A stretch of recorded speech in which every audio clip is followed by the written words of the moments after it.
श्री स्वामी समर्थ। नमस्कार, मी मंगल तुम्हा सर्वांचं नवीन एका व्हिडिओमध्ये अगदी मनापासून खूप खूप स्वागत करते। आजच्या व्हिडिओमध्ये आपण यमदीपदान कसे करावे, यमदीपदान का केले जाते, यमदीपदान करताना कोणत्या चुका आपल्याला चुकूनही करायच्या नाहीत, तसेच यमदीपदान आपल्याला कधी आणि कोणत्या वेळेत करायचा आहे आणि हा दिवा म्हणजेच यमदीपदान केलेला दिवा लावल्यानंतर दुसऱ्या दिवशी या दिव्याचं काय करायचं, तर अशा सर्व प्रश्नांची उत्तरे तसेच यमदीपदानाची संपूर्ण माहिती तुम्हाला आजच्या व्हिडिओमध्ये मी देणार आहे। त्यासाठी हा व्हिडिओ शेवटपर्यंत नक्की पहा। चॅनलवरती नवीन असाल तर चॅनलला नक्की सबस्क्राइब करा। लगेचच आजच्या व्हिडिओला सुरुवात करूयात। यावर्षी मंगळवार दिनांक 29 ऑक्टोबर 2024 रोजी धनत्रयोदशीची पूजा आणि यमदीपदान देखील केले जाणार आहे। यमदीपदान म्हणजेच धनत्रयोदशीच्या दिवशी संध्याकाळी यमदेवाला प्रसन्न करण्यासाठी एक दिवा लावला जातो। या दिव्याचा अर्थ म्हणजे आपण यामध्ये साक्षात यमदेवाला प्रसन्न करतो आणि आमच्या घरी अकाली मृत्यू होऊ नये म्हणून त्यांना प्रार्थना करत असतो।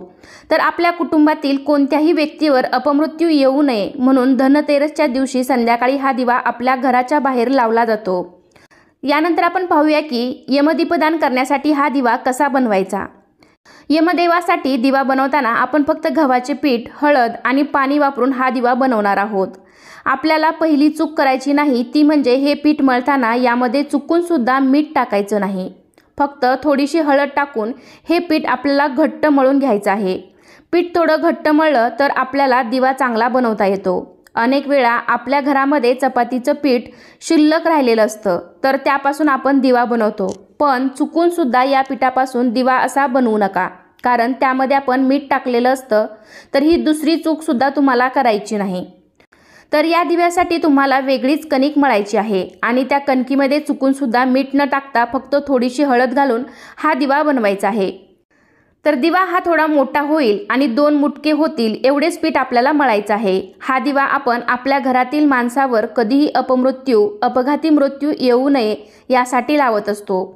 खरं तर नैसर्गिक मृत्यू कोणालाही चुकलेला नाही, म्हणजेच हा दिवा लावल्यामुळे मृत्यू येणार नाही असं अजिबातच नाही, पण यामुळे आपल्या घरातून अचानक कोणीतरी जाणं, अचानक कोणाचा तरी मृत्यू होणं किंवा अपघाती मृत्यू होणं हे नक्कीच टळलं जाऊ शकतं। त्यामुळे या दिवशी आपल्याला यमदेवाचा एक दिवा दान करायचा आहे। तर या ठिकाणी मी तुम्हाला हा दिवा कसा बनवायचा ते दाखवत आहे। तर आधी मी थोडेसे छोटे छोटे 2 गोळे बाजूला काढून घेतले आणि त्यानंतर उरलेल्या कणकेचा आपण दिवा बनवायचा आहे। शक्यतो थोडासा मोठा दिवा आपण बनवावा, कारण त्यामध्ये जास्त तेल मावतं आणि दिवा जास्त वेळ तेवत राहतो। दिवा जास्त वेळ तेवत राहिलेला चांगलंच आहे, त्यामुळे शक्यतो थोडासा मोठा असा खोलगट दिवा बनवावा। खरे तर यमदीपदान हे 3 पद्धतीने केलं जातं। एक म्हणजे मातीचा दिवा, म्हणजे काही ठिकाणी पंती वापरली जाते, काही ठिकाणी कणकेचा दिवा वापरला जातो, तर काही ठिकाणी कणकेचे 13 दिवे लावले जातात। तर तुमच्याकडे ज्या पद्धतीने हा दिवा लावला जातो तसेच तुम्ही लावा। अनेक जण मातीचा दिवा म्हणजेच पंती पण लावत असतील, पण असा हळद टाकून कणकेचा दिवा लावला तर शास्त्रानुसार तो योग्य आणि अनुकूल मानला जातो। त्यामुळे शक्य झालं तर आपल्याला या दिवशी कणकेचाच दिवा बनवायचा आहे। तर तुम्ही पाहिलं असेल अशा प्रकारे मी हा कणकेचा दिवा बनवलेला आहे आणि जे 2 छोटे गोळे ठेवले होते तर त्याचे आपल्याला 2 मुटके बनवायचे आहेत दिव्याच्या दोन्ही बाजूला ठेवण्यासाठी।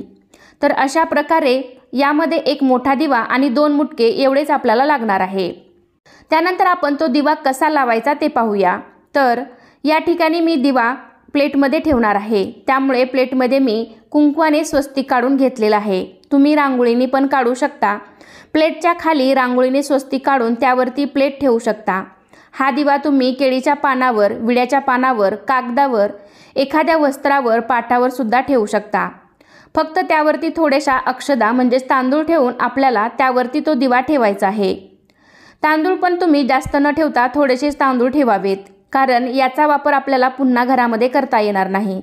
तर हा दिवा बनवल्यानंतर तुम्ही देवघरापाशी किंवा घरामध्ये कुठेही त्याची हळदी कुंकू लावून पूजा करू शकता आणि नंतर तो दिवा आपल्याला घराच्या बाहेर नेऊन प्रज्वलित करायचा आहे। तर आज काही यमदीपदान नाही, त्यामुळे मी ही कृती तुम्हाला घरातच करून दाखवत आहे, पण हा दिवा तुम्हाला तुमच्या घराच्या बाहेर दक्षिण दिशेला तोंड करून लावायचा आहे। दक्षिण दिशा ही यमदेवाची दिशा मानली जाते।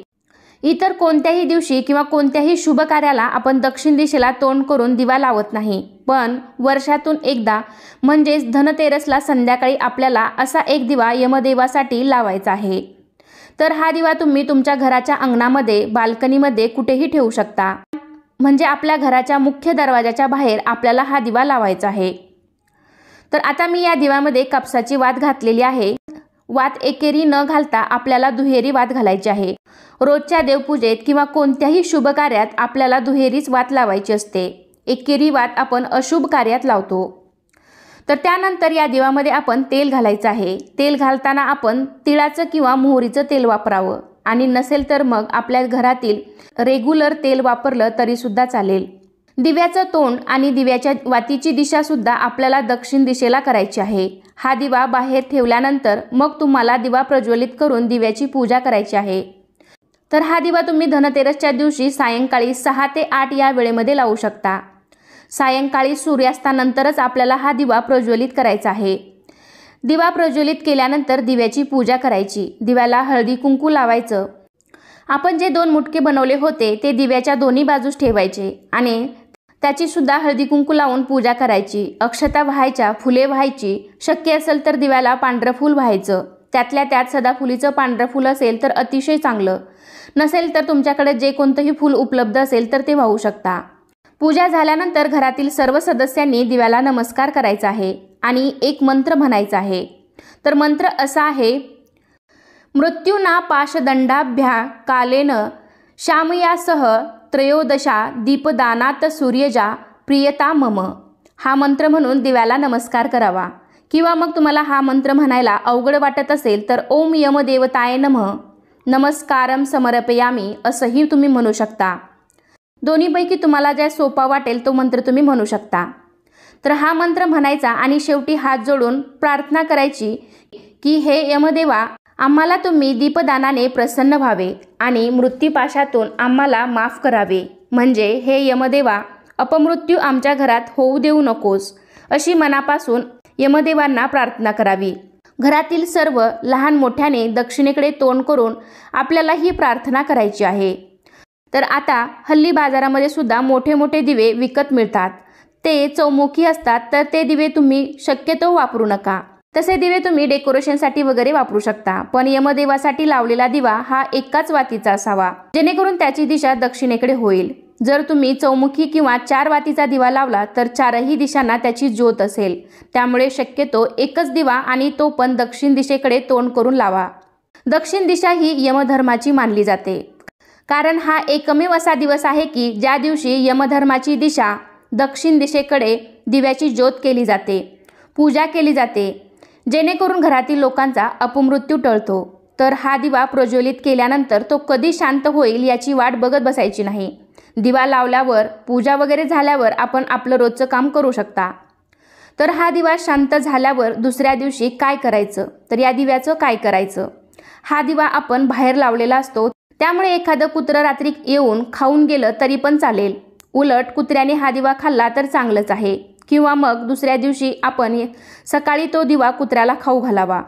शक्यतो काळ्या कुत्र्याला हा दिवा खाऊ घालावा आणि नसेल तर मग तो पाण्यात विसर्जित केला तरी पण चालेल।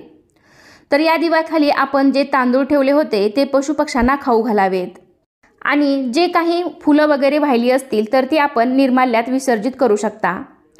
तर अशा प्रकारे आपण यमदीपदानाबद्दल संपूर्ण माहिती आजच्या व्हिडिओमध्ये पाहिलेली आहे। तर आजचा व्हिडिओ इथे संपतोय। कसा वाटला तुम्हाला आजचा व्हिडिओ नक्कीच मला कमेंटद्वारे सांगा। आजचा हा व्हिडिओ आवडला असेल तर व्हिडिओला लाईक करा, तुमच्या फ्रेंड फॅमिलीमध्ये शेअर करायला विसरू नका। चला तर पुन्हा भेटूया अशाच एका छानशा आणि माहितीपूर्ण व्हिडिओमध्ये। तोपर्यंत धन्यवाद। श्री स्वामी समर्थ।